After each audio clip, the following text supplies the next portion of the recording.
There were a lot of violent struggles about power and domination going on in the world, and so also in my novels. But I was more interested in exploring alternatives to violence and exploitation.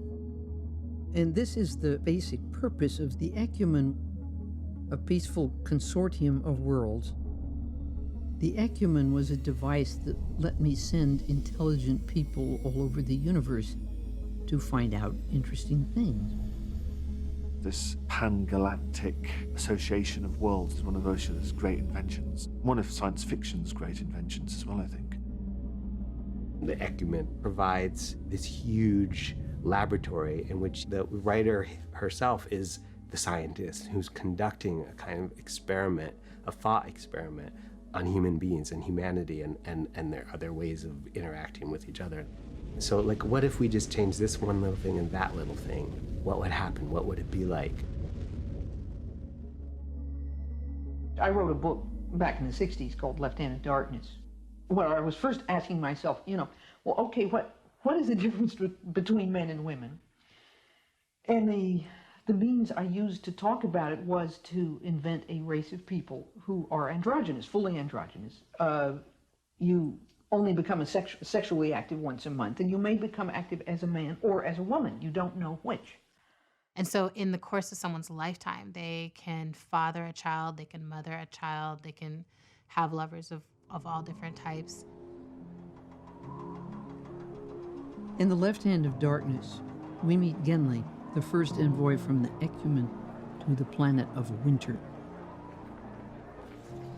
As he tries to navigate this ice-bound world of genderless people, Genli becomes entangled in a political web. He's forced to flee across a glacier, along with Estraven, a native of winter who has become his ally. As they cover the miles over the ice, they also close the miles between themselves as individuals, as different subspecies of Homo sapiens. After all, he's no more an oddity, a sexual freak, than I am.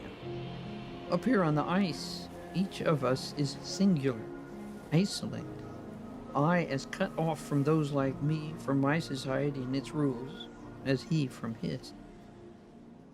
It's not just a geographical journey, it's a journey into human cooperation, into a human relationship.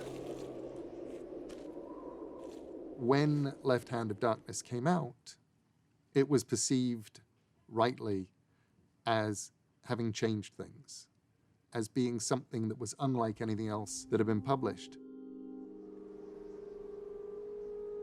Nowadays, there is a lot more interest in kind of gender queering and gender fluidity. I wonder if it might be difficult for a young reader now to realize quite how extraordinary and powerful that was when she did it. Readers and critics have thought about Left Hand of Darkness as a feminist novel, and I absolutely think it was for its time, but there were other writers, feminist science fiction writers, and critics as well, who were saying, you didn't quite go far enough. She got in trouble with Left Hand of Darkness because when you weren't changing into some other gender, you were he. It started getting criticism. Why are you forcing us to think of a masculine default all the way? Couldn't you have done it a different way? Do I think that the Left Hand of Darkness that Ursula would write now would be the Left Hand of Darkness that I read in 1971? No, obviously not. She has changed, and the world has changed. At first, I felt a little bit defensive, but as I thought about it, I began to see my critics were right. I was coming up against how I could write about gender equality. My job is not to arrive at a final answer and just deliver it.